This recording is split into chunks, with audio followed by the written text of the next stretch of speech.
Ketiga jalur langit ini kamu tempuh, benar-benar kamu amalkan hingga kamu mendapatinya dalam kehidupan, niscaya kamu akan sampai di tujuan, bahagia hidup di dunia, mati dalam husnul khotimah. Di akhirat kamu akan diperkenankan masuk ke dalam surga tanpa hisab, tanpa azab, birahmatika ya arhamar rahimin. Assalamualaikum warahmatullahi wabarakatuh. Alhamdulillah, wassalatu wassalamu ala Rasulillah Muhammad ibn Abdullah wa ala alihi wa sahbihi wa man wala. Subhanaka la ilma lana illa ma 'allamtana innaka antal alimul hakim. Rabbi syrah li sadri wa yassir li amri wahlul 'uqdatan min lisani yafqahu qawli, amma ba'du. Baik, sebelum kita mulai, kita akan baca niat belajar bersama-sama. Mudah-mudahan ilmunya nanti sekali lagi jadi ilmu yang manfaat buat kita sekalian.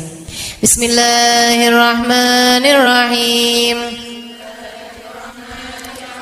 Nawaitu ta'allum wa ta'lim wan naf'a wal intifa' wal mudzakarah wat tadhkir wal ifadah wal istifadah wal hidza 'ala tamassuk bi kitabillah wa sunnati rasulillah sallallahu alaihi wa alihi wasallam wa du'a ila al huda والدلالة على الخير ابتغاء مرضاته وقربه وثوابه وحسن الخاتمة مع اللطف والعافية وصلاح العاقبة برحمتك يا أرحم الراحمين. La hadratin Nabi Muhammad sallallahu alaihi wasallam wa alihi washabihi azwaji wa dzurriyyati wa ahli baiti muslimin wa jamil anbiya wal mursalin wal kulli ajma'in. Anna Allah yaghfir lahum wa yarhamuhum wa ya'li darajatihim fil jannah wa yanfa'una barakatihim wa asrarihim wa anwarihim wa ulumihim wa nafaatihim fid din wa dunya wal akhirah. Al-Fatihah, baca bersama-sama. A'udzu billahi minasyaitonir rajim. Bismillahirrahmanirrahim. Alhamdulillahi rabbil alamin. Arrahmanir rahim. Maliki yaumiddin. Iyyaka na'budu wa iyyaka nasta'in. Ihdinas siratal mustaqim. Siratal ladzina an'amta 'alaihim ghairil maghdubi 'alaihim waladdallin. Amin. Taqabbalallahu minna wa minkum, taqabbal ya karim. Peta kebahagiaan hidup dunia membawamu kepada kebahagiaan hidup akhirat. Peta untuk membuatmu kenal kepada Sang Pencipta. Jalan hidup yang dapat membawamu menuju surga.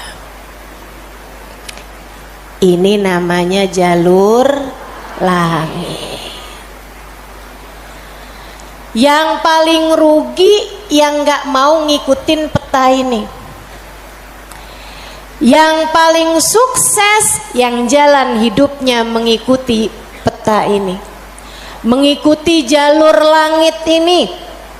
Karenanya adik-adik, ibu-ibu, saudariku sekalian yang saya muliakan, izinkan saya di kajian pada siang hari ini menyampaikan padamu tentang bagaimana cara kita menempuh perjalanan menuju Allah Subhanahu wa ta'ala lewat jalur langitnya.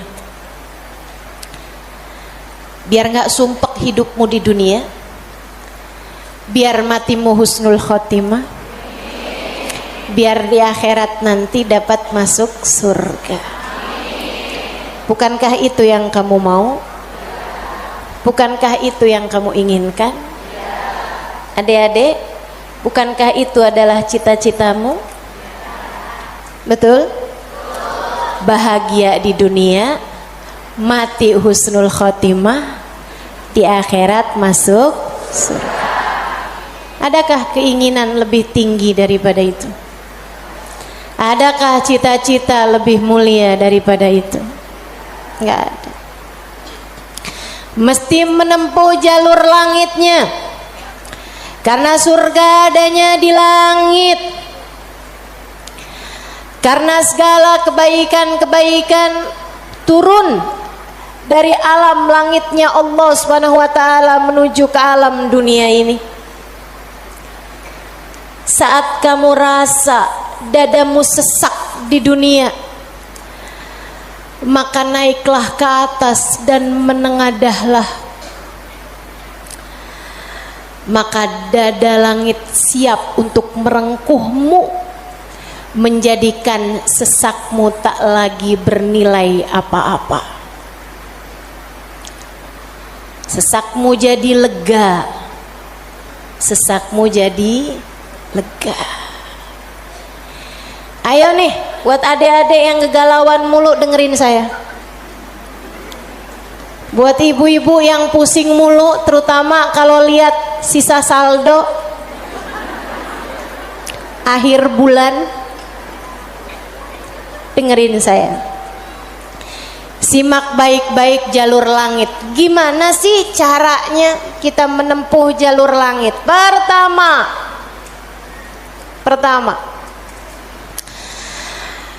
apa aja jalur langit yang bisa kita tempuh? Pertama, sholat. Itu adalah jalur langit yang jangan sampai pernah kamu tinggalkan. Sayyidina Muhammad Al-Bagir berkata kepada putranya Sayyidina Ja'far As-Sadiq, "Ya bunai, ittasil billah." Wahai anakku, senantiasalah terkoneksi dengan Allah, senantiasalah tempuh jalur langit menyampaikanmu kepada Allah Subhanahu wa taala. Seringlah terkoneksi sama Allah.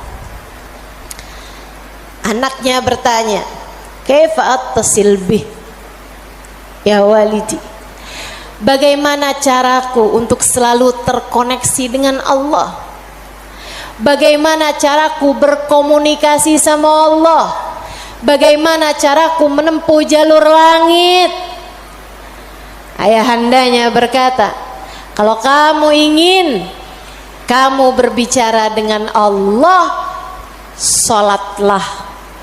Kalau kamu ingin Allah berbicara kepadamu, bacalah Al-Quran. Jadi cara pertama tersambung sama Allah adalah sholat. Jangan tinggal sholat. Jangan tinggal sholat meski siapapun yang mengatakannya. Misalnya ada orang gelarnya apa kek, profesor, doktor, belakang namanya juga ada banyak. Ada banyak gelar-gelar SAG, sarjana alam gaib. Misalnya gitu. Tapi sebenarnya apa SAG itu ya? Sarjana agama. Oh, maafkan saya ya. Saudaraku sekalian yang saya muliakan, sepanjang apapun gelar yang dimiliki seseorang, kalau dia sampai mengatakan misalnya sholat itu sudah tidak relevan lagi di zaman sekarang. Agama ini semakin maju. Karenanya makna sholat bukan seperti yang disampaikan para ulama. Misalnya dia ngomong begitu, sholat itu tujuannya mengingat Allah, aqimis sholata lidzikri. Kamu kalau udah bisa ingat Allah nggak pakai sholat, ya itu udah cukup sebagai sholat. Nah nih, hati-hati ucapan-ucapan yang tidak bertanggung jawab semacam ini. Salat itu kewajiban dari Allah. Allah yang punya jalur langit, Allah yang tahu bagaimana cara tersambung dengan Allah Subhanahu wa taala.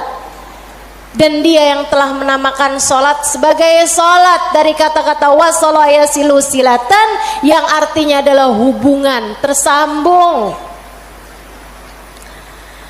Orang yang punya salat, menjaga salatnya, dia akan senantiasa tersambung dengan Allah. Dia adalah orang-orang yang menjaga jalur langit. Komunikasi langitnya tetap tersambungkan. Jagain sholat, Dek, jagain. Tapi saya belum bisa khusyuk, Ustazah. Nggak apa-apa. Saya masalahnya kalau sholat suka ngelambiar pikiran kemana-mana, Ustazah. Sama, saya juga sama.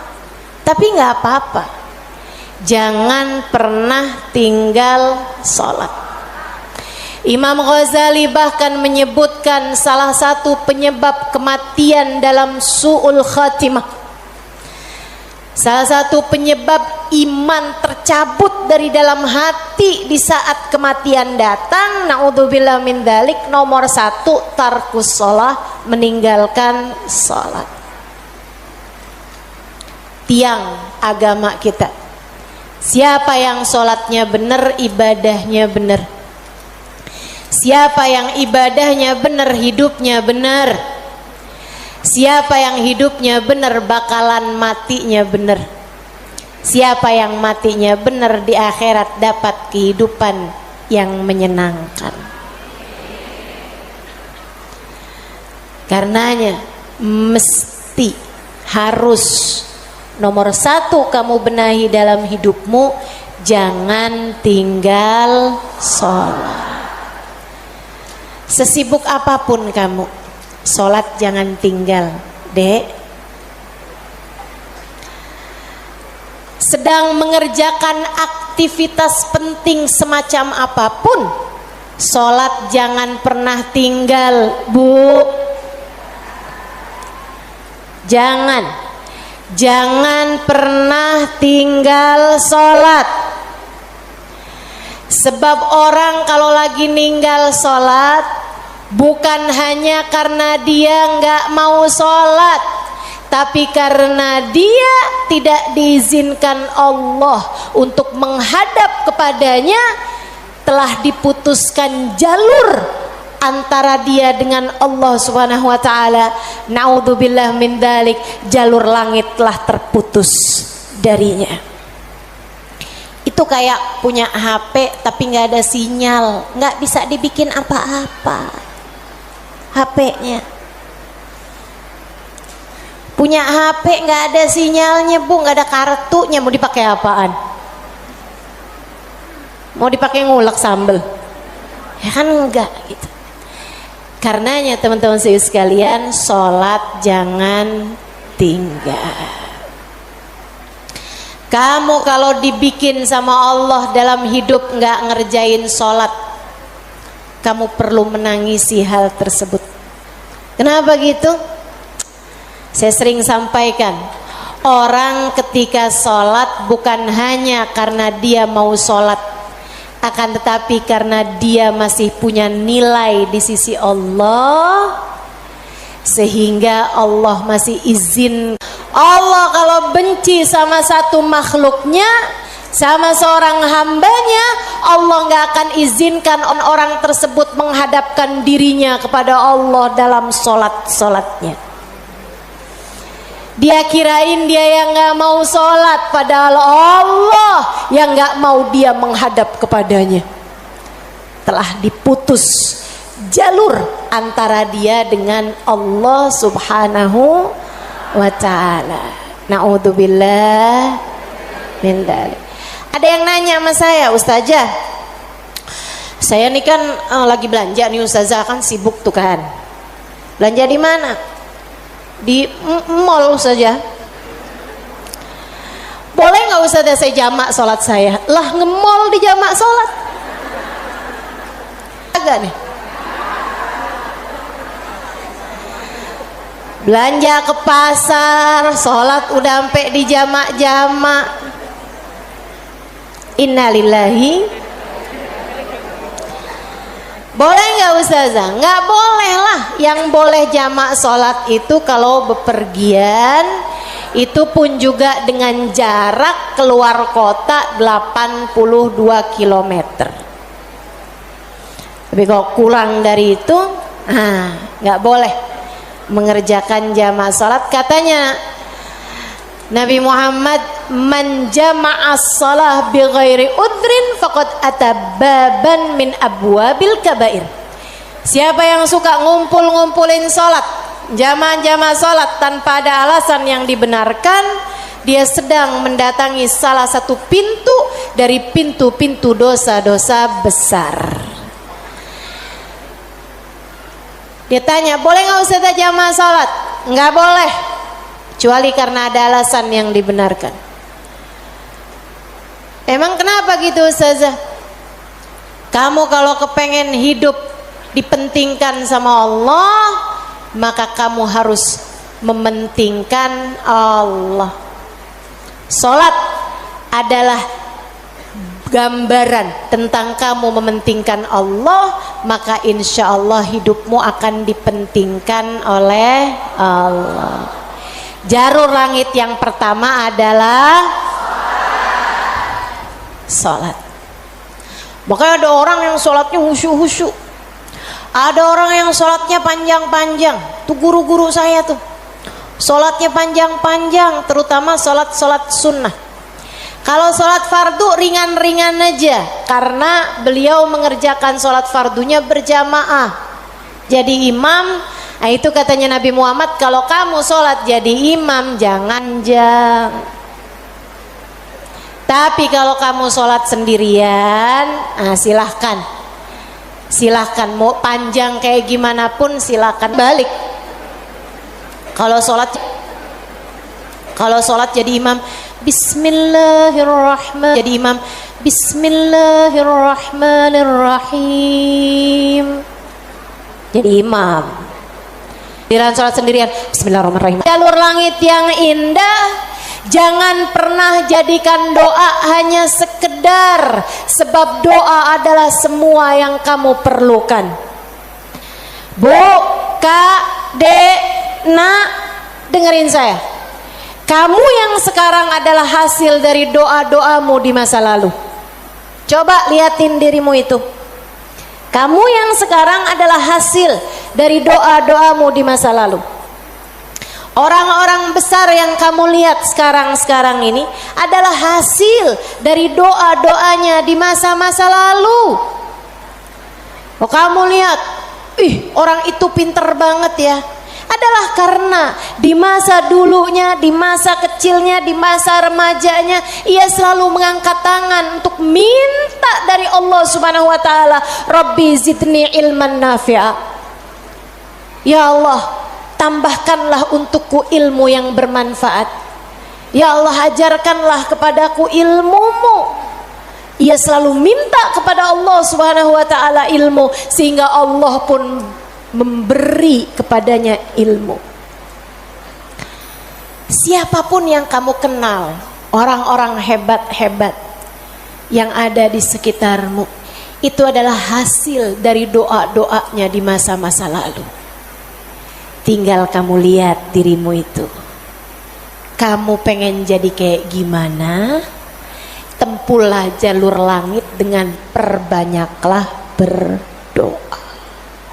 Dan itu bukan hanya urusan dunia, urusan akhirat lebih jelas lagi. Sampai saya pernah dengar satu cerita, ada dua orang, ibadahnya di dunia sama, ibaratnya nilai rapotnya nih sama persis. Nilai rapotnya sama persis waktu hidup di dunia. Dua-duanya sama-sama soleh, dua-duanya. Akan tapi yang satu dimasukkan ke dalam surga, kan ke surga Firdausul A'la yang paling tinggi. dinaikkan di surga yang bawahnya, dia protes, ya Rob, dia nilainya sama loh sama saya, kenapa kok dia dikasih surga yang paling atas sementara saya di surga yang bawahnya? Walaupun surga tuh biar kata di emperan enak, tapi ya masa kamu mau minta surga yang emperan?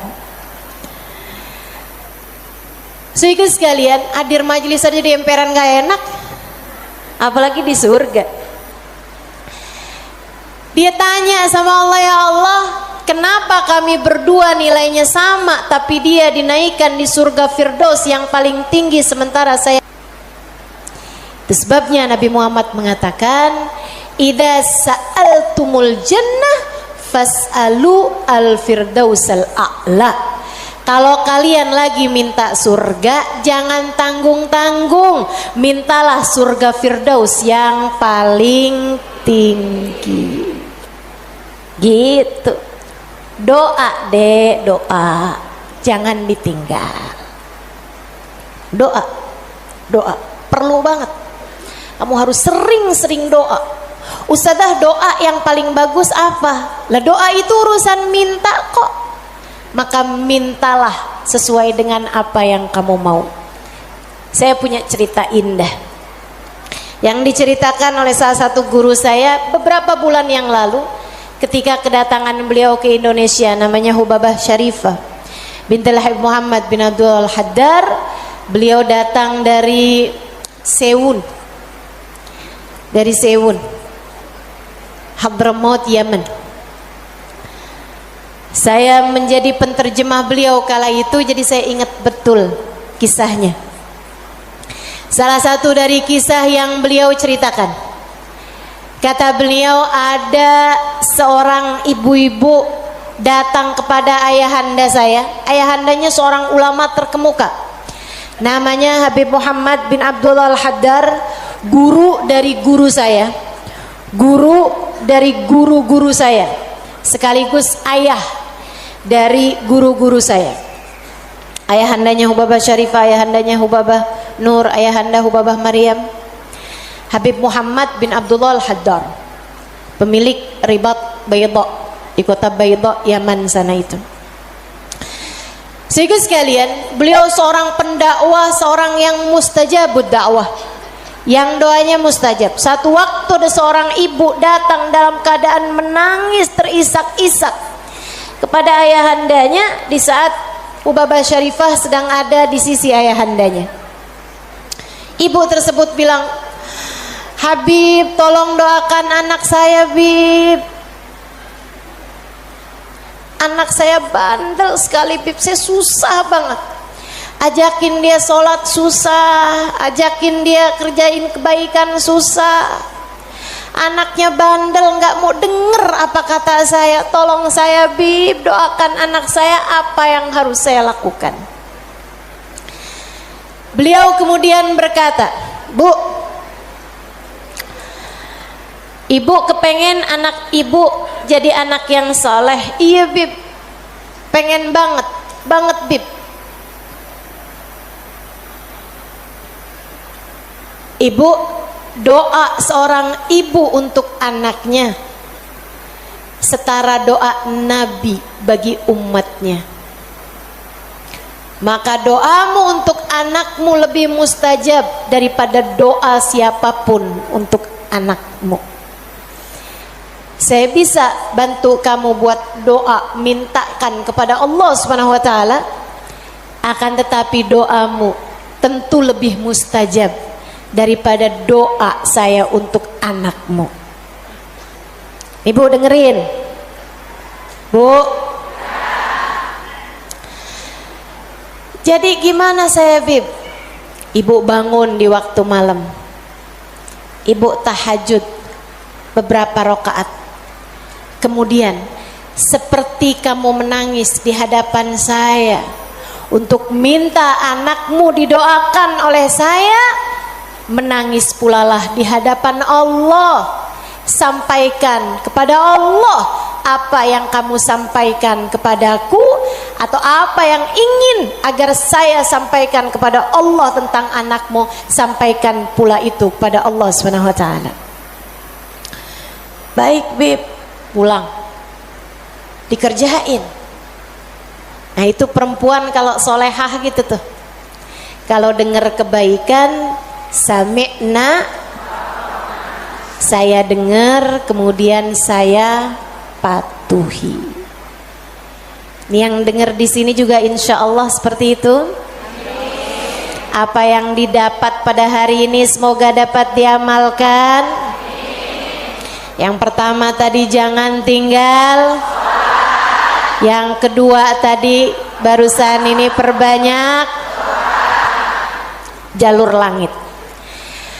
Dia pun mengerjakannya, bangun di waktu malam nangis, ya Allah tolong liatin anak saya, kesianin anak saya ya Allah, solehkan dia ya Allah, tolong pandang anak saya dengan pandangan kasih sayangmu ya Allah, saya nggak ngerti cara melakukannya ya Allah, seperti mana engkau telah menjadikan anak dari hamba-hambamu yang soleh salehah.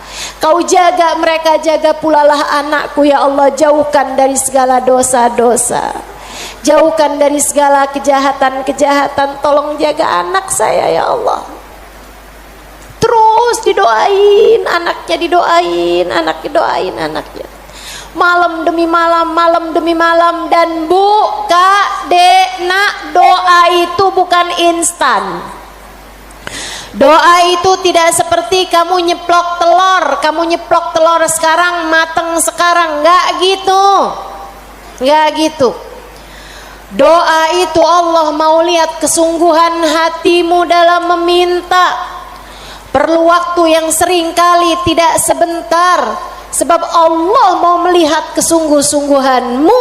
Karenanya kalau doamu belum diijabah, jangan menyerah.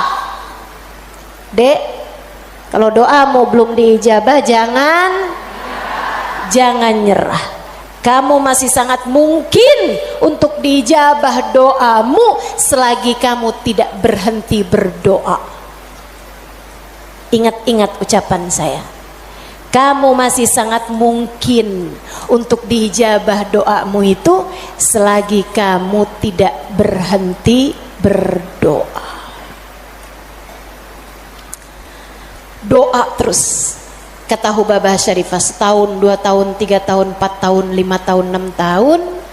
Kemudian anak yang dulu pernah membuat ibunya menangis karena kenakalan anak tersebut, karena ketidaksolehan anak tersebut, sekarang telah menjadi seorang anak yang dapat membuat ibunya tersenyum bangga. Di usia-usia hampir 20-an tahun, anak tersebut menjadi anak paling soleh di kampungnya, hafal Al-Quran 30 juz dengan 7 bacaannya, qiraatus sab'ah. Anak yang jauh dari kenakalan-kenakalan remaja, anak yang dekat dengan para ulama, anak yang mengetahui banyak ilmu agama, anak yang menjadi sangat soleh, idaman semua para orang-orang tua. Jangan nyerah, jangan nyerah. Jika kehidupan membuatmu tersungkur, itu adalah waktumu untuk membenamkan dirimu dalam sujud-sujud panjang kepasrahan. Kemudian kamu langitkan doa hingga Allah mengijabah doa-doamu itu. Saya ulangi, jika badai kehidupan membuatmu jatuh tersungkur, itu adalah saat yang tepat untukmu membenamkan wajahmu dalam sujud-sujud kepasrahan.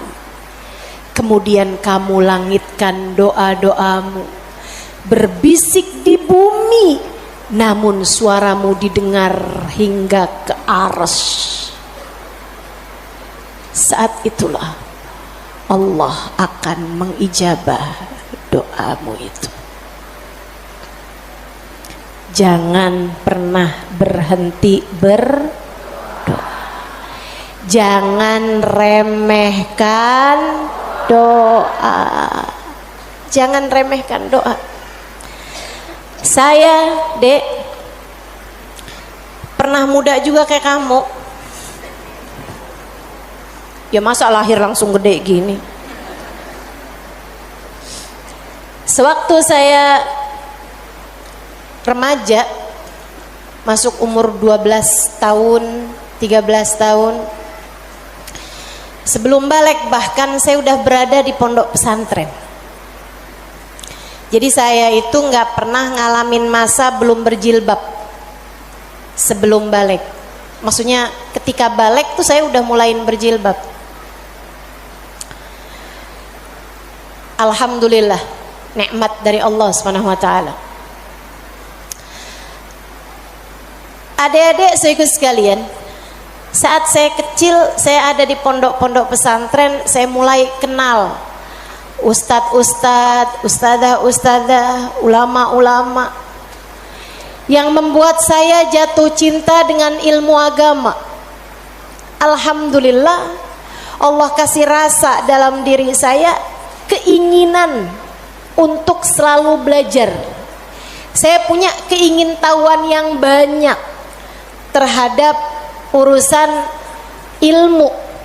Jadinya saya senang banget belajar. Nah, di waktu kecil itu tadi, umur 12-an tahun sebagai santri, kan selain dari belajar ada kewajiban lain tuh. Nyuci baju, apalagi kalau dapat piket, bersihin kamar mandi, nyapu kamar, ngepel kamar. Itu saya sangat tersiksa sekali, sebab saya ini adalah pemalas. Jadinya karena saya pemalas urusan bebersih, dan saya mendadak rajin ketika urusannya belajar. Saya seneng belajar, saya seneng tahu, saya suka mikir. Saya tuh kalau lagi baca kitab gitu seneng banget.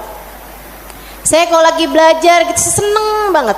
Apalagi kalau ustadzanya yang nyampein ilmu dengan cara-cara yang sangat saya sukai gitu, ngasih tahu hal-hal yang nggak ada di dalam kitab gitu. Saya bisa melongo dengerin, seneng banget. Jadinya di masa-masa kecil itu kalau saya lagi dengerin kajian, kalau saya lagi baca kitab, saya suka doa, ya Allah, jangan pernah pisahkan saya dari ilmu. Ya Allah, jangan pernah jauhkan saya dari kitab-kitab pengetahuan yang mendekatkan saya padamu. Umur 12 tahun, 13 tahun, doa saya semacam itu. Ayo nih adik-adik yang umur 16 tahun, ya Allah, kenapa kok saya nggak pernah ada yang nembak ya?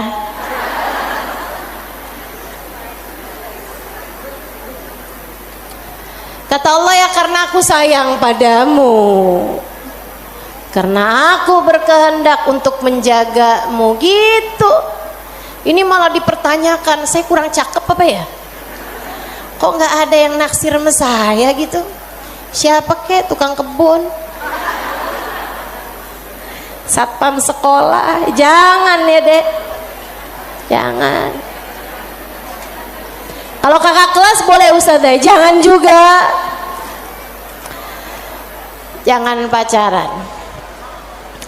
Adik-adik saudaraku sekalian, sebaliknya ketika saya mulain, kalau saya lagi nyapu, saya lagi nyuci baju, apalagi kalau saya udah mulain harus nyikat kamar mandi, rasanya saya keberatan sekali. Saya sambilan nyikat kamar mandi sambil doa, ya Allah, yang beginian saya nggak usah dikasih dong. Ya Allah, selamatkan saya dari hal-hal yang semacam ini.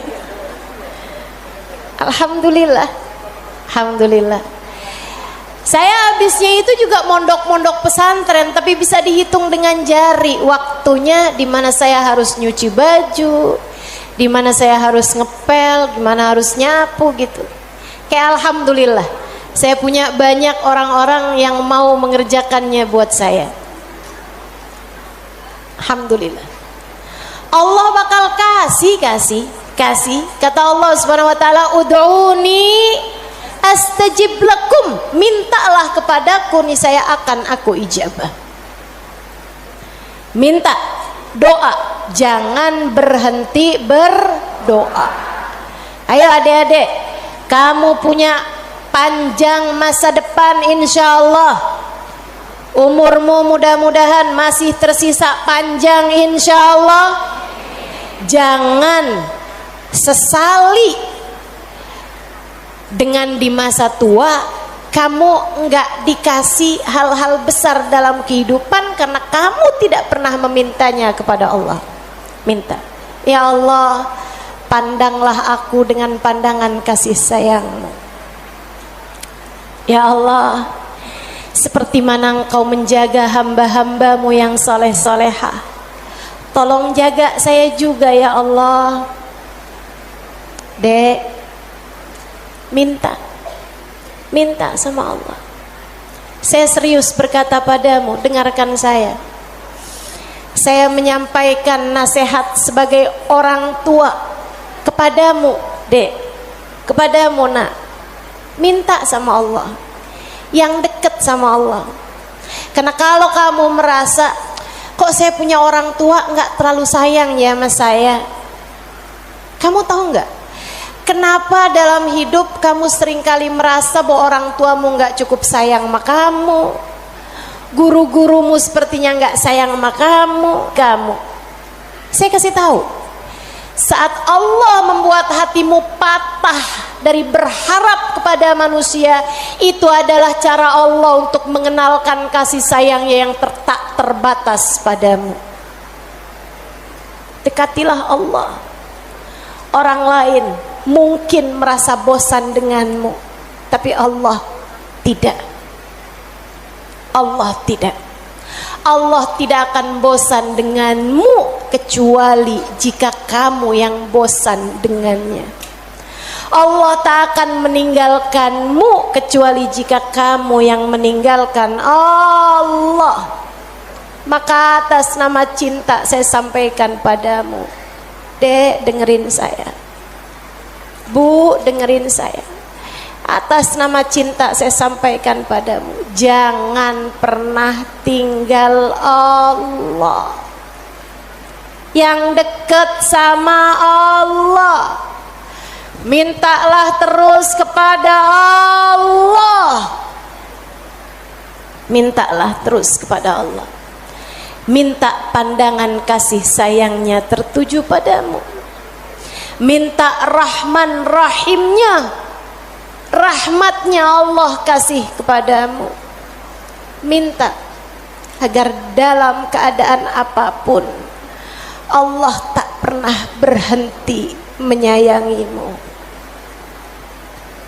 Mintalah, mintalah permintaan yang tak akan pernah kamu sesali. Nggak usah minta, ya Allah, jangan biarkan orang tua saya meninggalkan saya. Nggak usah. Kamu Bu, jangan minta, ya Allah, jangan biarkan hati suami saya berpaling dari saya. Kamu mau minta juga terserah. Tapi yang saya sampaikan padamu adalah bahwa hal yang semacam itu bisa kamu syukuri, bisa pula kamu sesali.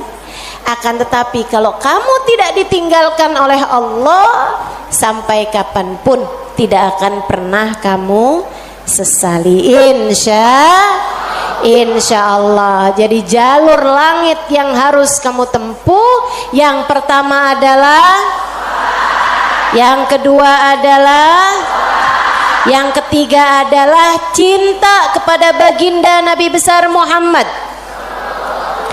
dan semua orang-orang yang menyampaikanmu kepada jalur langit. Jangan putus hubungan dengan orang-orang soleh, dengan para ulama Allah Subhanahu wa ta'ala. Saya akan sampaikan 5 menit lagi, kemudian kita akan segera akhiri majelis ini. Saudaraku sekalian yang saya muliakan, yang pertama jangan tinggal sholat, yang kedua jangan tinggal doa. Jalur langit yang ketiga yang harus saya sampaikan padamu adalah milikilah guru yang dapat menyampaikanmu kepada Allah. Milikilah jalur langit yang dapat menyampaikanmu kepada Allah. Cintai orang-orang soleh di atasmu hingga mereka menyampaikanmu kepada Nabi Muhammad. Kemudian Nabi Muhammad menyampaikanmu kepada Allah. Beliaulah tali Allah Subhanahu wa ta'ala.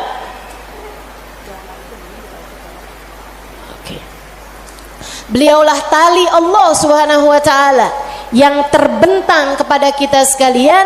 Mudah-mudahan Allah Subhanahu wa ta'ala senantiasa menyampaikan kita kepada Allah Subhanahu wa ta'ala lewat jalur langit yang benar, jalurnya baginda kita Nabi besar Muhammad sallallahu alaihi wa ala alihi wasallam, manusia yang paling penuh kasih kepadamu. Andai kamu tahu seperti apa sayangnya Nabi Muhammad kepadamu, niscaya air matamu akan senantiasa meleleh karena rindu padanya. Andai kamu tahu seperti apa cintanya Nabi Muhammad kepadamu sebagai umatnya, niscaya kamu akan menyibukkan dirimu bersolawat kepadanya, dan itu adalah merupakan salah satu dari tangga-tangga yang mendekatkanmu padanya. Andai kamu tahu seperti apa cintanya Nabi Muhammad dan pengorbanannya kepadamu, niscaya kamu tak akan berharap cinta manusia selain daripada cinta Nabi Muhammad sallallahu alaihi wasallam. Maka 3 jalur langit ini kalau kamu tempuh, kamu tidak akan pernah tersesat jalan. Kamu akan sampai di tujuan. Peta kehidupannya menjadi terbaca dan kamu akan melangkah tanpa keraguan. Jika 3 jalur langit ini kamu tempuh, dari sholat tidak ada yang kamu tinggal, dan kamu tambahi dengan ibadah-ibadah sholat sunnah pula, terutamanya di keheningan malam, di sepertiga malam yang terakhir. Juga doa. Dalam keadaan apapun kamu memperbanyak berdoa. Saat kamu bersama dengan orang-orang saleh, saat kamu duduk di majelis-majelis ilmu adalah saat yang begitu indah untuk kamu berdoa meminta kepada Allah Subhanahu wa taala jalla jalaluhu wa ta'ala azamatu. Kamu jadikan doa tidak hanya sekedar, melainkan semua yang kamu perlukan. Kemudian besar cintamu kepada baginda Nabi besar Muhammad sallallahu alaihi wasallam, maka itulah 3 dari rahasia jalur langit yang dapat saya sampaikan kepadamu. Jika ketiganya benar-benar kamu amalkan hingga kamu mendapatinya dalam kehidupan, niscaya kamu akan sampai di tujuan, bahagia hidup di dunia, mati dalam husnul khatimah. Di akhirat kamu akan diperkenankan masuk ke dalam surga tanpa hisab, tanpa adab, birahmatika ya arhamar rahimin wa bijudika ya ajwadal ajwadin, innahu waliyu dzalika wal qadir alaih. Kita akan baca doa nih ya. Baru saja saya diberitahu oleh panitia bahwa doa maulidnya belum dibaca. Kita akan baca doa maulidnya sambil kita memohon kepada Allah, semoga Allah Subhanahu wa taala mendekatkan kita dengannya insyaallah, dan mendekatkan kita dengan baginda kita Nabi besar Muhammad sallallahu alaihi wasallam. Allahumma salli wa sallim wa barik alaihi wa ala alihi sallallahu alaihi. Alhamdulillahi Rabbil Alamin. Allahumma salli wa sallim ala Sayyidina Muhammadin wa ala alihi wa sahbihi ajma'in. Amin. Wa laqad ashartu lin'ati man awsafuhu tuhyil quluba tuhayyijul asjana. Amin. Wallahu qad adna alayhi fama yusawil qawlu minna wa yakunu thanana. Amin. Lakinna hubban bisarairi qad alimati safwati rabbina wa ahadana. Amin. وإذ امتزجنا بالمودة ها هنا نرفع أيدي فقرنا ورجانا بالواحد الأحد العلي إلهنا متوسلين بمن إليه دعانا مختاره وحبيبه وصفيه زين الوجود به الإله حبانا يا ربنا يا ربنا يا ربنا بالمصطفى اقبلنا أجب دعوانا آمين.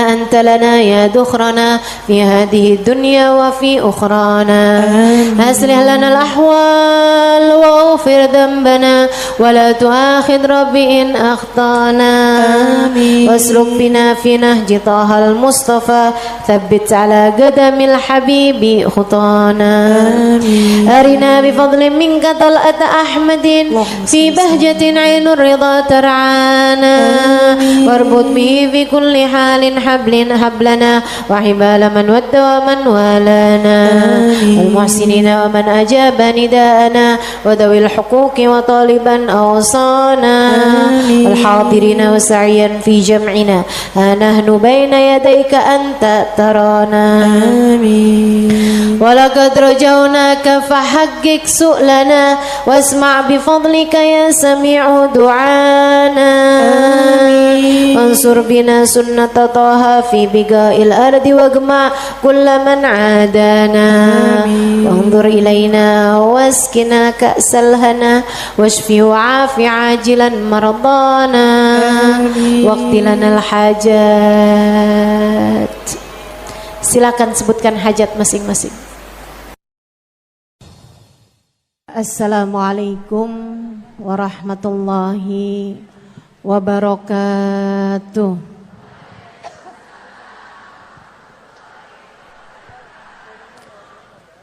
Alhamdulillah.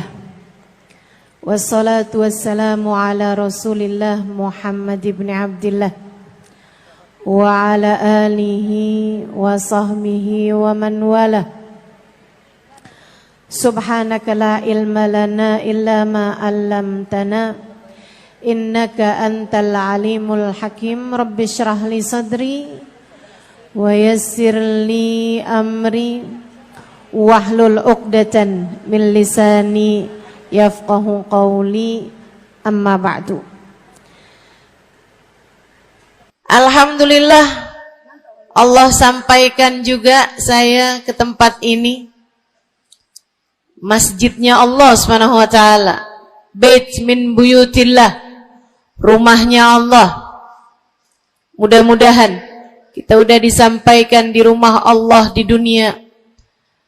Allah sampaikan pula ke Baitullahil Haram di Mekkah, dan Allah sampaikan pula di tempat keridhaannya surga Allah di akhirat nanti insyaallah.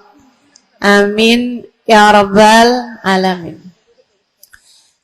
Rabbi la tukhzini yawma yub'atsun yawma la yanfa' mal wala banun illa man atallaha biqalbin salim. Kata Nabi Ibrahim yang Allah tuliskan dalam Al-Quran, ya Allah, jangan kecewakan aku, jangan buat aku susah pada hari di mana Engkau membangkitkan hamba-hambamu. Nanti di akhirat saat manusia dibangkitkan, ya Allah, jangan buat saya susah, jangan buat saya kecewa. Yauma la yanfa' mal wala banun. Hari yang itu loh ya Allah. Hari yang tidak bermanfaat orang bawa harta. Hari yang tidak bermanfaat orang bawa anak. Yang bermanfaat hanyalah orang yang datang pada Allah biqalbin salim, dengan membawa hati yang selamat. Karenanya siapapun di antaramu yang akan menuju ke akhirat, semua dari kita menuju ke akhirat. Siapapun di antaramu yang kepengen di hari akhiratnya nanti menjadi orang yang tidak susah, menjadi orang yang tidak sedih, menjadi orang yang tidak kecewa, menjadi orang yang tidak ketakutan, menjadi orang yang berhasil. Siapa di antaramu yang kepengen di hari akhiratnya nanti berbahagia, bersukacita? Siapa yang kepengen di hari akhiratnya nanti bergembira? Pastikan saat-saat ini, saat hidupmu di dunia ini, pastikan kamu sedang menuju kepada keselamatan hati. Hatimu selamatkan. Hatimu selamatkan, teman-teman. Hatimu selamatkan.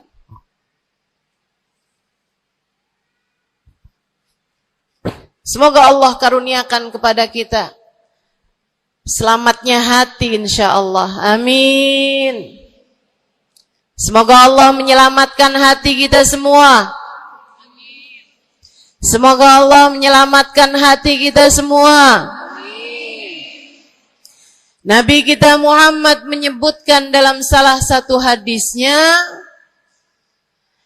ala inna fil jasadi mudghah, idza salahat salahal jasad kulluh, wa idza fasadat fasadal jasad kulluh, ala wahiyal qalbu.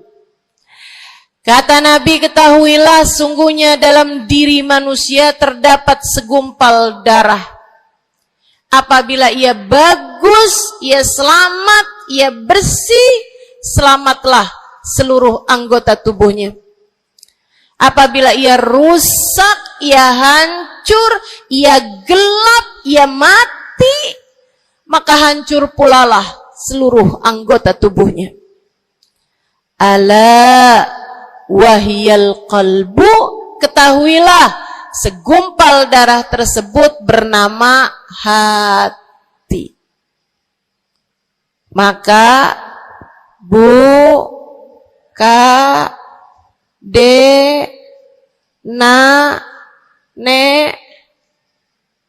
banyak nenek-nenek di sini. Saya sampaikan padamu pesan dari hati saya yang terdalam. Berhati-hatilah dengan hati. Yang hati-hati sama hati, apa yang ada di dalamnya? Coba silahkan kamu pikirkan nih, kondisi hati saya nih kayak apa. Kita kalau badan lebih gampang ngerasainnya. Saya kalau ditanya, Ustazah lagi sakit? Iya. Sakit apanya Ustazah? Kaki. Saya bisa jawab. Tapi kalau kamu ditanya misalnya, gimana kabar hati kamu?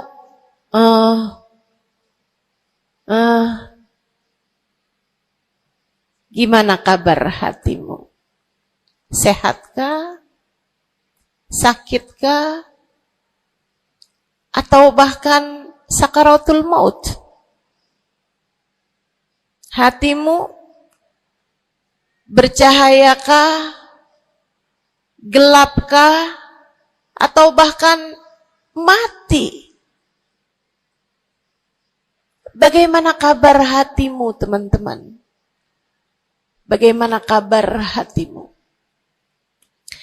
Innallaha la yanzur, kata Nabi Muhammad dalam hadis yang lain. Innallaha la yanzur ila suwarikum wala ila absyarikum, walakin yanzur ila qulubikum. Sungguhnya Allah tidak melihat kepada badan kalian. Allah tidak melihat kepada warna kulit kalian. Allah nggak peduli hidung kamu mancung ataukah pesek.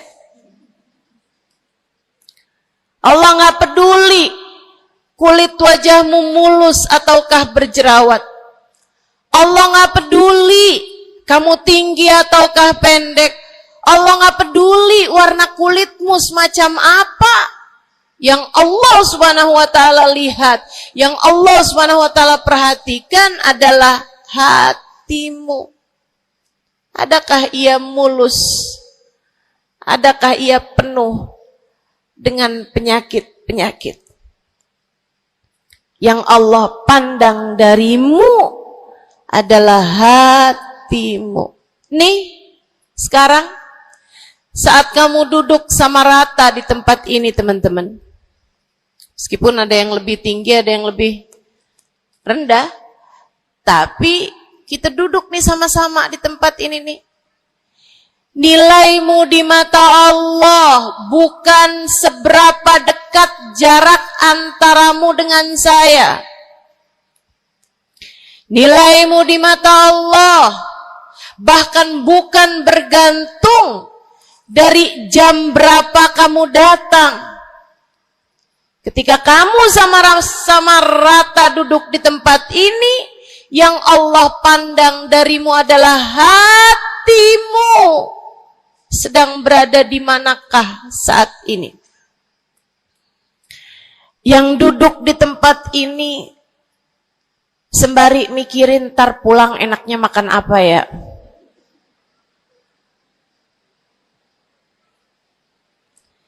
Yang duduk di tempat ini sambil mikirin, kok saya lapar ya? Iya, belum sarapan. Gara-gara buru-buru, takut nggak kedapatan tempat duduk. Gara-gara buru-buru, kepengen bisa lihat mukanya Ustazah Halimah yang viral.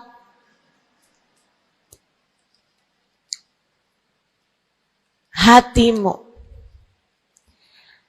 Allah melihat darimu, nilaimu di hadapan Allah. Nilaimu di hadapan Allah saat ini bukan bergantung dari seberapa awal kamu datang, bukan bergantung pada hal-hal yang lainnya, akan tetapi yang Allah lihat darimu adalah hatimu. Adakah Allah di dalamnya? Adakah Allah di dalamnya? Adakah Allah di dalamnya? Pun demikian dengan kamu saat sholat, pun demikian saat kamu sedang sedekah. Semuanya masalah hati, teman-teman. Semua masalah hati. Kata guru saya Sayyidil Habib Umar bin Hafid, al-madar kullal madar fi salahil qulub. Urusan segala urusan, sumber segala macam urusan, dasar segala macam urusan ada pada bagusnya hati. Kalau udah hatinya bagus, bagus semuanya. Kalau udah hatinya busuk, busuklah semuanya. Semoga Allah selamatkan kita dari busuknya hati. Semoga Allah selamatkan kita dari busuknya hati. Amin ya rabbal alamin. Dunia, akhirat, masalah semuanya ada pada hati. Karenanya yuk kita bahas gimana sih caranya nyelamatin hati. Yang pertama, kalau kamu pengen tahu caranya nyelamatin hatimu, yang pertama,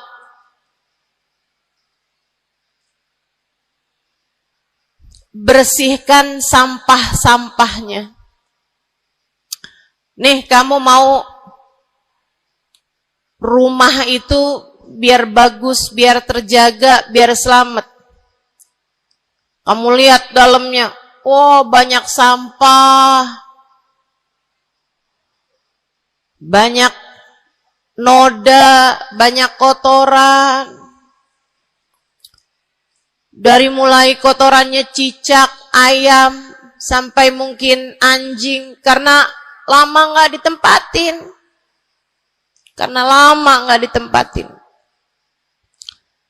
Ada banyak di antara kita yang kondisi hatinya semacam itu. Sampah begitu banyak dalam hatinya. Ada banyak di antara kita umat Islam yang kondisi hatinya semacam itu.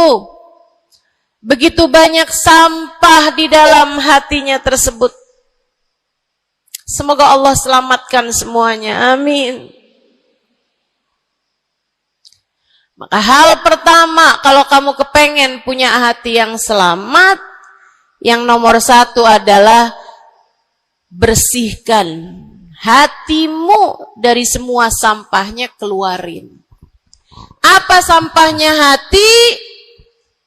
Dosa-dosa yang telah kamu lakukan.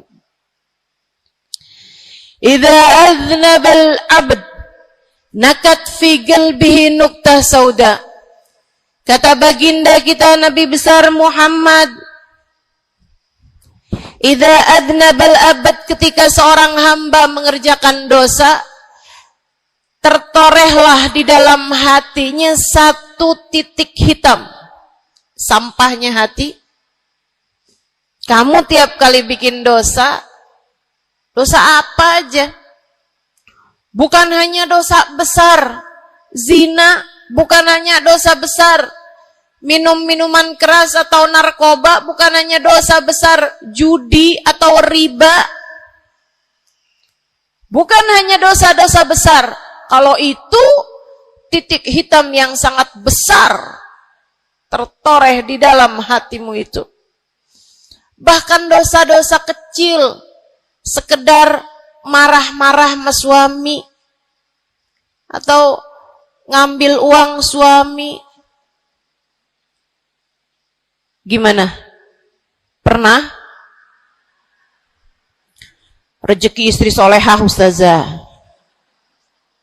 Lagi mau nyuci, kelihatan, alhamdulillah. Emang haram ya ustazah? Ya haram, bukan punya kamu. Kan katanya ada hak istri dalam harta suami. Iya betul kalau dia kasih. Kalau dia kasih, kalau nggak kasih, nggak halal juga. Bahkan dosa-dosa kecil, seperti melihat tetangga, terus kamu bilang, ya ampun, cakep banget ya. Nyesel saya nggak kawin sama dia.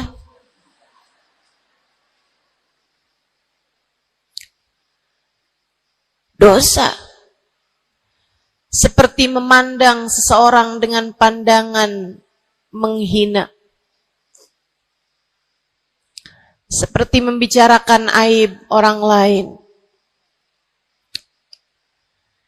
Setiap kali kamu berbuat dosa, apapun bentuk dosanya, satu titik hitam tertoreh di dalam hatimu itu.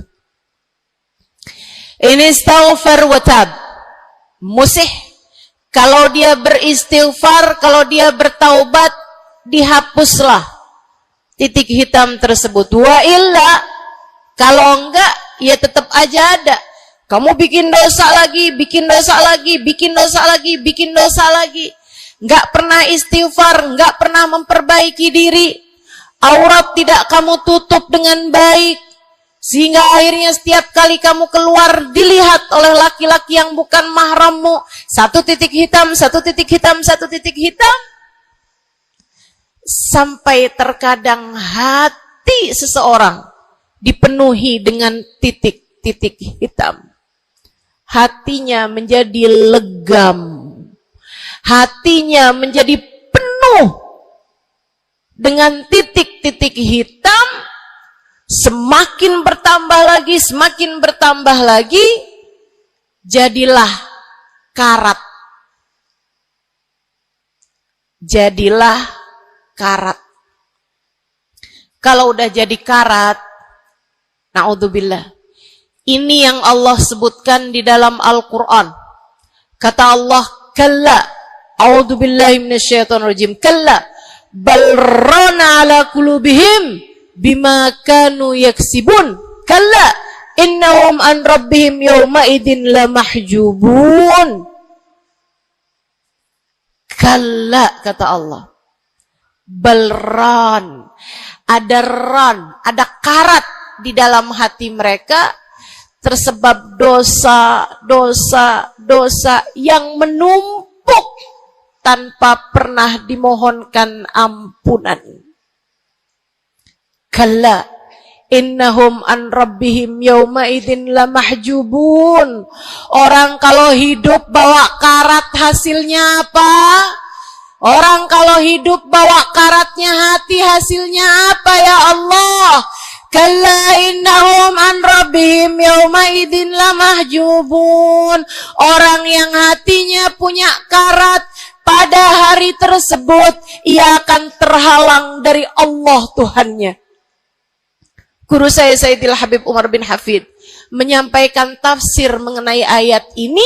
Kata Habib Umar bin Hafid, tidak mati dengan membawa iman. Orang yang hatinya penuh dengan karat, apabila datang ajal menjemput, iman tercerabut dari dalam hatinya, hingga ia pun mati, keluar dari atas muka bumi ini dengan tanpa membawa iman Islam. Dia keluar dari atas muka bumi ini bukan sebagai hamba Allah, bukan sebagai umat Nabi besar Muhammad sallallahu alaihi wa ala alihi wasallam. Dia meninggal dunia dalam keadaan su'ul khatimah. Na'udzubillah min dzalik. Jangan biarkan karat memenuhi hatimu. Jangan biarkan hatimu dosa-dosa yang telah kamu lakukan menjadi berkarat dalam hatimu itu. Saya kesian sama kamu. Gak apa-apa. Hidup terus-terusan ngontrak, gak apa-apa. Hidup gak pernah punya kendaraan sendiri, gak apa-apa. Gak pernah punya HP yang canggih, gak apa-apa. Saya hidup di atas muka bumi ini, gak pernah ada yang datang melamar saya.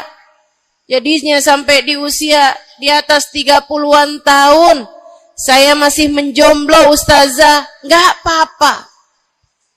Ustazah, saya udah menikah 10 tahun, belum ada anak juga, Ustazah. Enggak apa-apa. Ustazah, suami saya kawin lagi, Ustazah. Enggak apa-apa.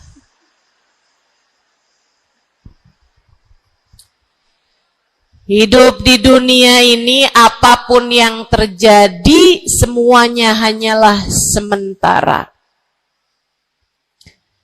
Kamu hanya perlu memastikan agar tatkala datang ajal menjemput, kamu punya modal.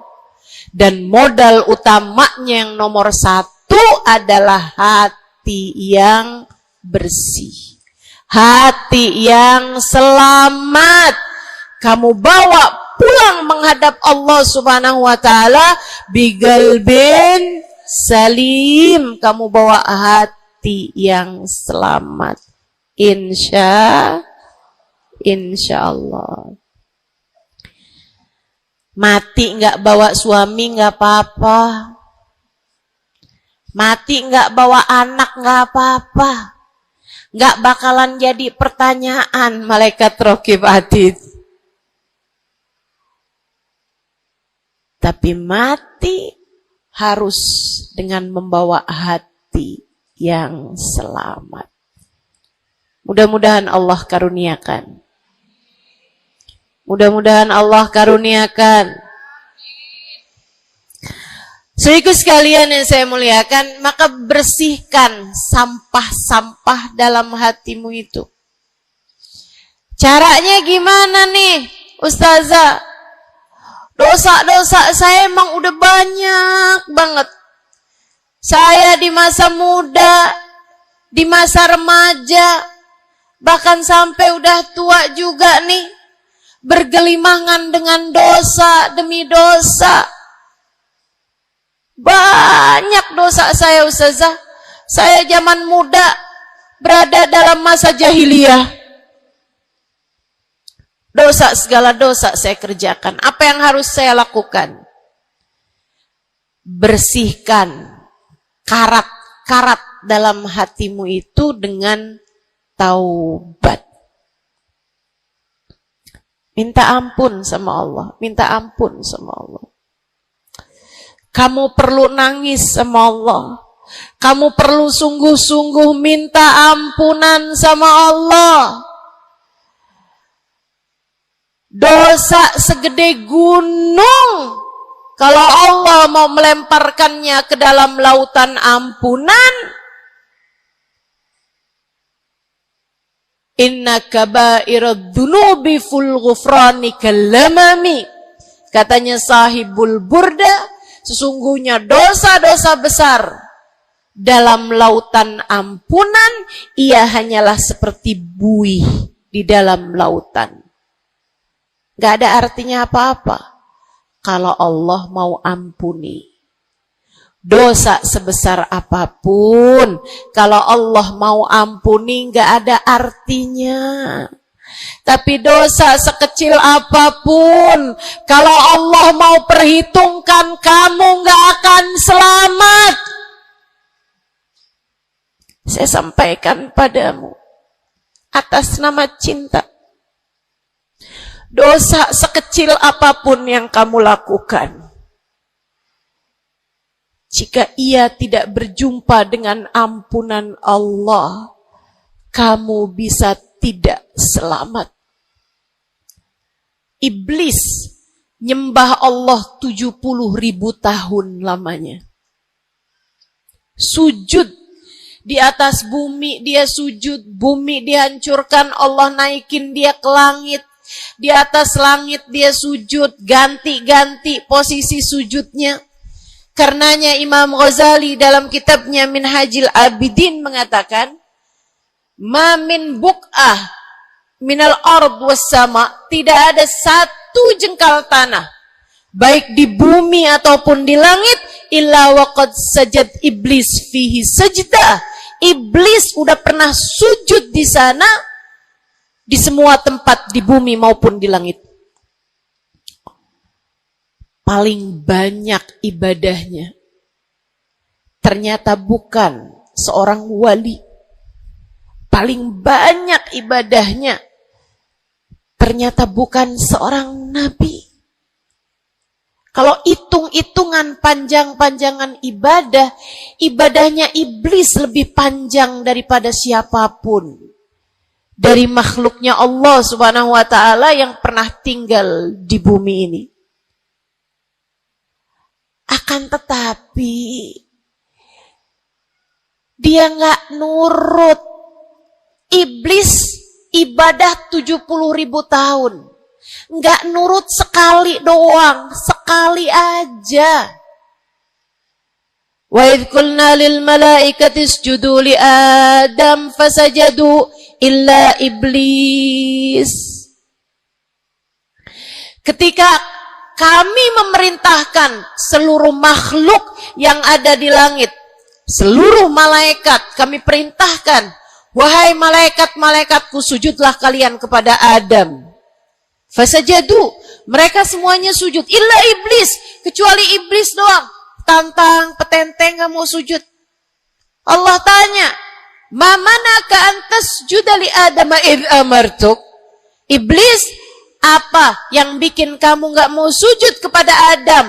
Padahal aku yang telah memerintahkanmu. Bukankah kamu selama ini sujud di bumi, di langit untuk menyembahku? Sekarang aku perintahkan padamu untuk sujud. Kenapa kamu gak mau sujud padanya? Iblis gak bilang, ya Allah, kan perintahnya tadi malaikat. Saya kan bukan malaikat ya Allah. Gak gitu. Gak gitu. Saudariku sekalian yang saya muliakan, bahkan iblis gak bilang, males ya Allah saya sujud, lagi bisulan, misal. Enggak gitu juga. Makanya orang yang meninggalkan taat karena malas, karena bodoh misalnya, itu lebih dimaklumi teman-teman daripada yang kayak iblis ini nih. Ketika ditanya apa yang membuatmu gak mau sujud, wahai iblis, kepada Adam, iblis dengan pongahnya, dengan sombongnya mengatakan, ana khairun minhu, saya lebih baik daripada Adam. Khalaqtani min nar wa khalaqtahu min tin. Saya berasal dari api, sementara Adam berasal dari tanah. Tanah diinjak-injak ya Allah, sementara api begitu hebatnya. Fahbit minha fa innaka rajim. Kata Allah, kita yang taat sama dosa sama-sama baik.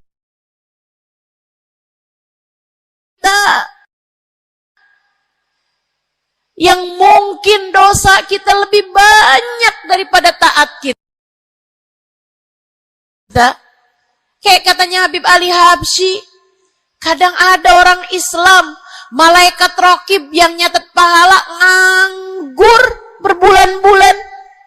Sementara malaikat atid yang nyatetin dosa sibuk bener. Gimana dengan kita? Iblis hanya satu saja melanggar aturan Allah. Allah kemudian mewahyukan padanya, keluar kamu wahai iblis dari surgaku, sesungguhnya kamu terkutuk. Kamu, kalau Allah mau memperhitungkan satu saja dosa kamu, kamu nggak akan selamat. Saya sampaikan padamu, iya kamu, semua yang dengerin saya. Kalau Allah mau memperhitungkan satu saja dosamu, kamu nggak akan selamat. Kamu tidak akan selamat. Tapi kan saya anaknya Fulan bin Fulan. Tapi kan saya keturunannya Fulan bin Fulan. Tapi kan saya istrinya Fulan bin Fulan. Bu, Kak, Dek, Nak, nggak selamat siapapun kamu. Anaknya Nabi Nuh, nabinya Allah tenggelam. Pamannya Nabi Muhammad, paman baginda kita Nabi besar Muhammad, Abu Lahab, Allah tuliskan kehancurannya, kecelakaannya, kebinasaannya di dalam Al-Quran.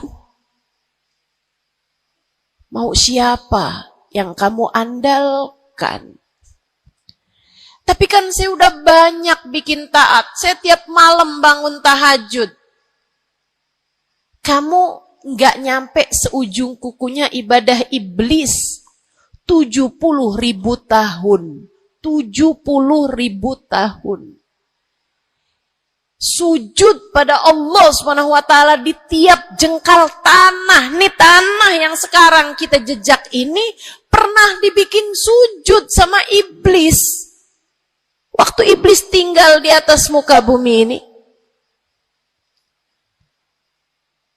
Tapi semuanya enggak manfaat. Kalau Allah mau memperhitungkan satu saja dosa hambanya, ia tidak akan selamat. Sebab Allah hanya mau menerima hati yang tidak ada sampah di dalamnya. Sebab hanya berkenan menerima hati yang tidak ada noda-noda di dalamnya. Sampah hatimu bersihkan. Dosa-dosamu taubati. Mintalah ampun kepada Allah. Mintalah ampun kepada Allah. Bangunlah di waktu malam, mandilah dengan mandi taubat. Saat-saat mandimu kamu bilang dalam hatimu, ya Allah, sebagaimana air membersihkanku dari segala kotoran-kotoran di badanku, ya Allah, bersihkanlah dosa-dosaku dengan hujan ampunanmu. Kemudian sholatlah. 2 rakaat, 4 rakaat, sholat taubat. Kemudian sesudahnya, mulailah kamu ingat dosa-dosamu. Mulailah kamu ingat dosa-dosamu. Dari sejak kamu balik sampai sekarang ini. Betapa ia telah menggunung. Betapa ia telah melumuri dirimu itu. Betapa ia telah menjadikan dirimu kotor. Kemudian ingatlah nikmat yang telah Allah SWT berikan, bahwa bersama dengan banyaknya dosa-dosamu, ia tak henti-henti memberikan kepadamu kenikmatan demi kenikmatan. Bahwa meski matamu berulang-ulang kau pandang yang haram dengannya, Allah masih membiarkan matamu dapat melihat. Betapa meskipun telingamu berulang-ulang kamu pakai untuk mendengarkan aib-aib orang, nyatanya sampai sekarang telingamu masih dapat mendengar. Betapa lisanmu, berapa banyak hati tersakiti dari lisanmu itu. Mertuamu kamu sakiti. Suamimu kamu sakiti. Anakmu bahkan kamu sakiti. Bodoh banget sih jadi anak. Astagfirullah. Kamu kok bandel banget sih, mama nyesel punya anak kayak kamu. Astagfirullah.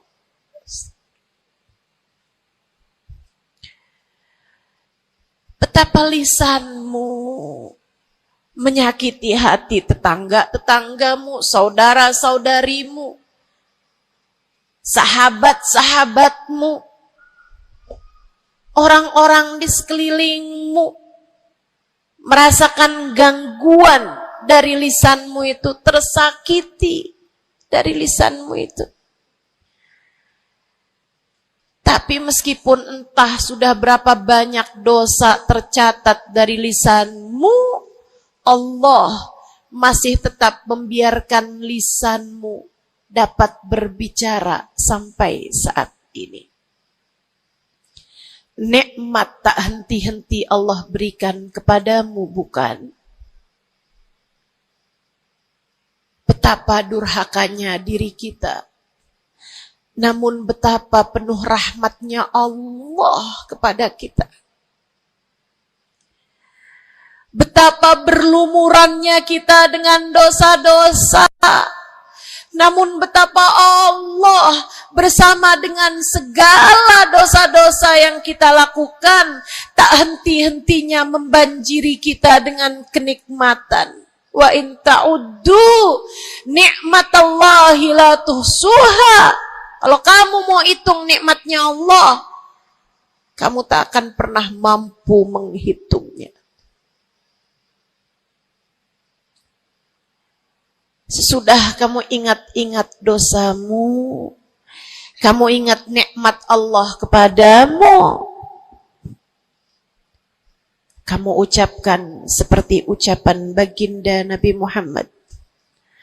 Allahumma anta rabbi, la ilaha illa anta khalaqtani wa ana abduka wa ana ala ahdika wa wa'dika mastata'tu a'udzu bika min syarri ma sana'tu abu'u laka bi ni'matika 'alayya wa abu'u bi dhanbi faghfir li fa innahu la yaghfiru dzunuba illa anta. Ya Allah, Engkau adalah Tuhanku.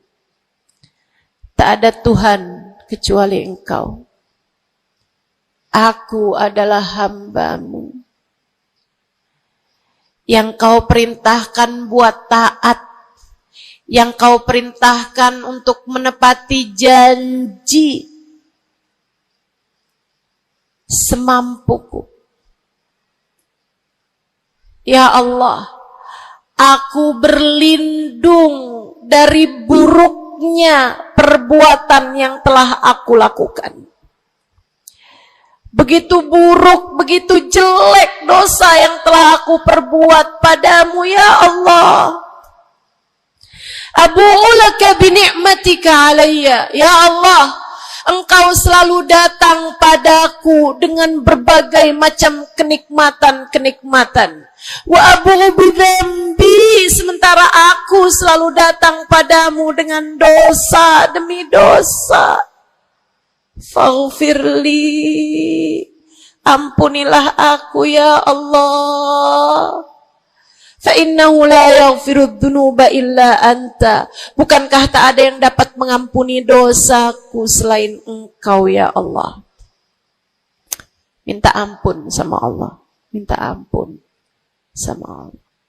Yang serius, menangislah di hadapannya. Menangislah di hadapannya. Dalam keheningan malam saat tiada sesiapapun yang melihatmu. Jauhkan dulu apapun yang dapat membuatmu kehilangan konsentrasi. Jangan lagi khusyuk-khusyuk begitu tiba-tiba kedengaran suara Shopee.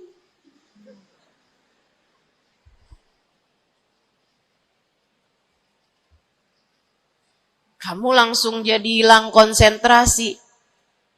Yang mana nih ya?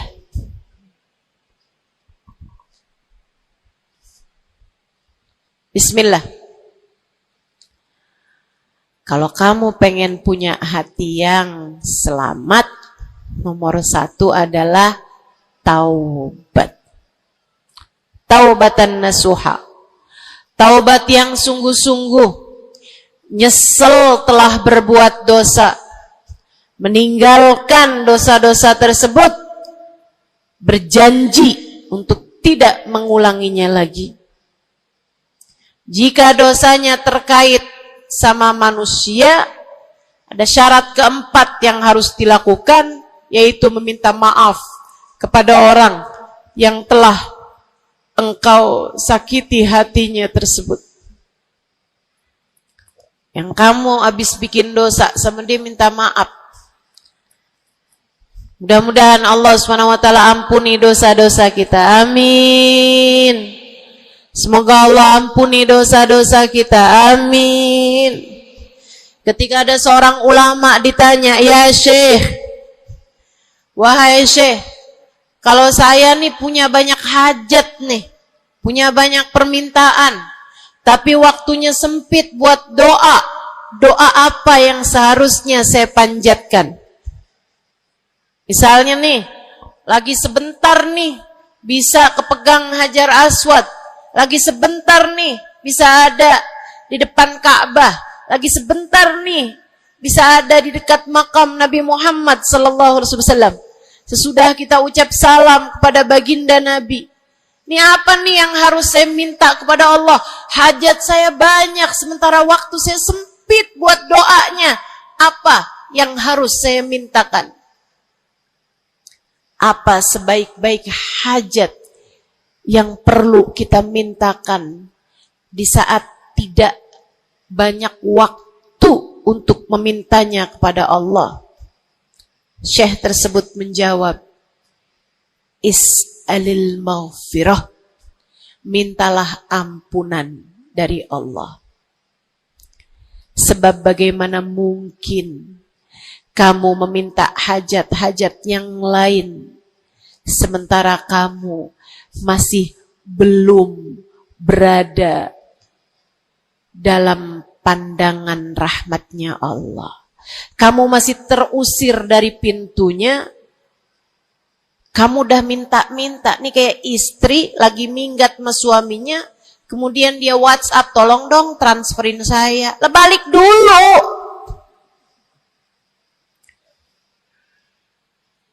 Baru minta. Tiap kita ngerjain dosa adalah tiap langkahan kita menjauh dari Allah subhanahu wa ta'ala. Tiap kali kamu mengerjakan dosa adalah langkahan-langkahanmu menjauh dari Allah subhanahu wa ta'ala. Karenanya mendekat dulu, masuk dulu, Allah bukain pintu dulu, baru deh silahkan minta yang lainnya. Kalau sempit waktumu, mintalah ampunan dari Allah subhanahu wa ta'ala. Ini kan kerjaan kita nih suka salah-salah kalau doa. Giliran lagi ada hujan nih, wah doa mustajab, langsung. Ya Allah jodoh ya Allah. Yang cakep, yang ganteng, yang kaya, yang setia, yang soleh. Banyak bener. Padahal kalau ngelihat dirinya kagak ada pantes-pantesnya. Kalau kamu pengen jodoh yang soleh, solehahkan dulu dirimu itu.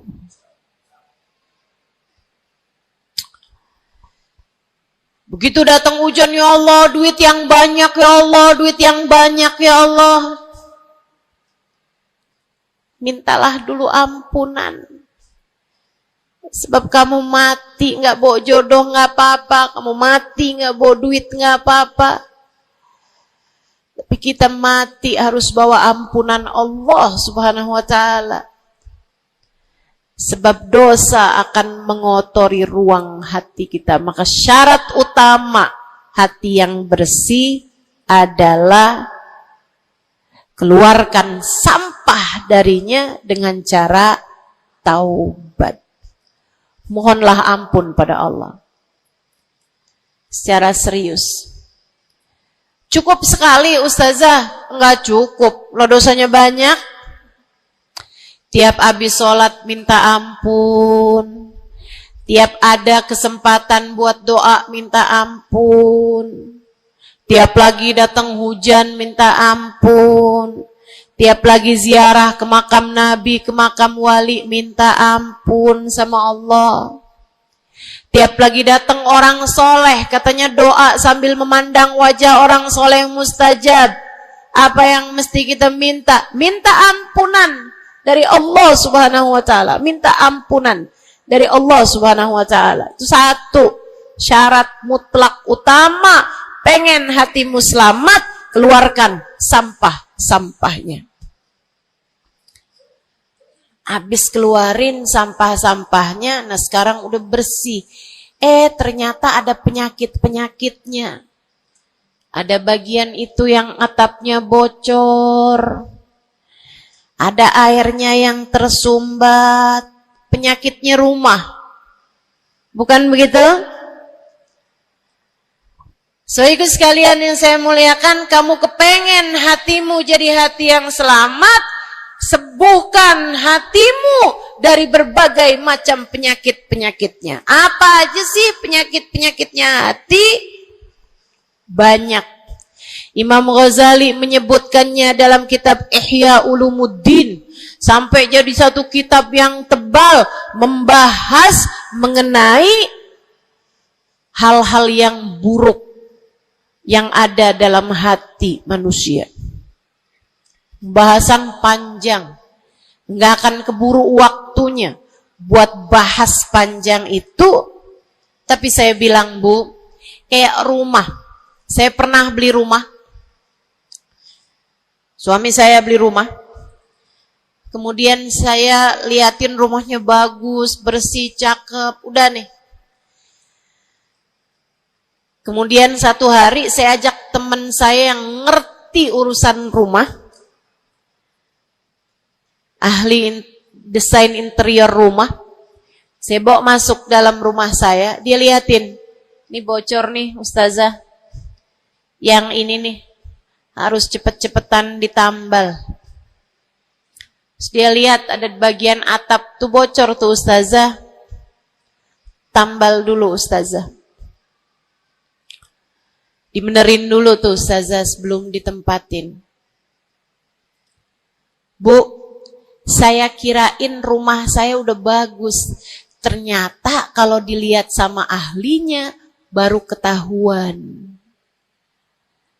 Kita juga begitu semua. Kita kirain hati kita baik-baik aja.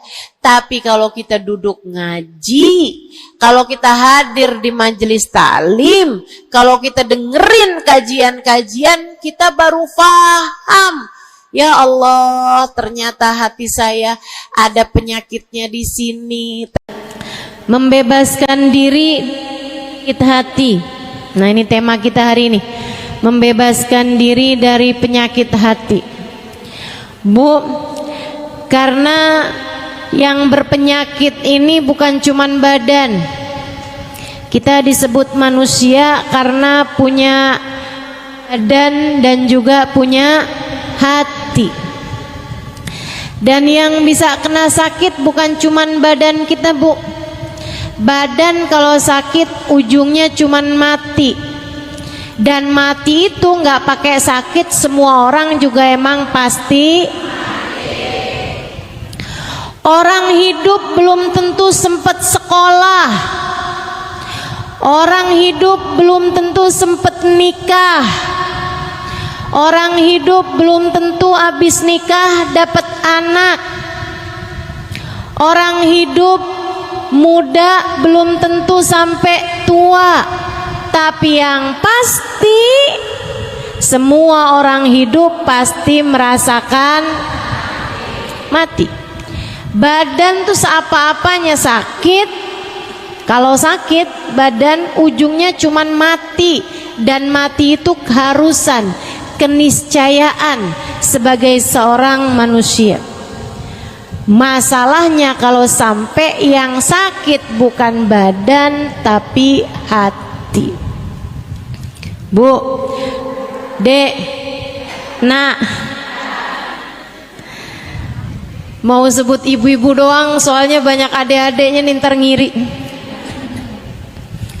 Jadi sekarang nih kayaknya mesti nyebut semua generasi nih.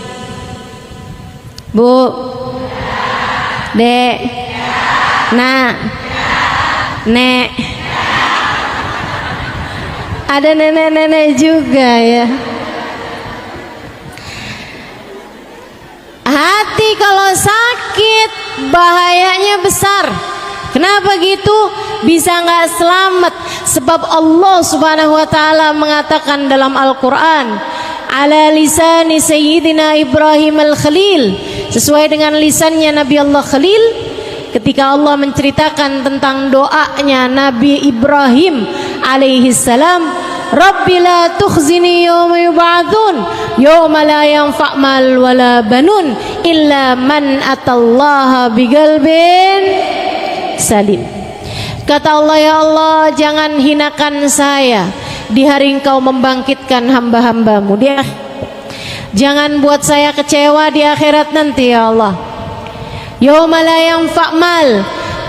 Akhirat, hari orang gak selamat bawa harta.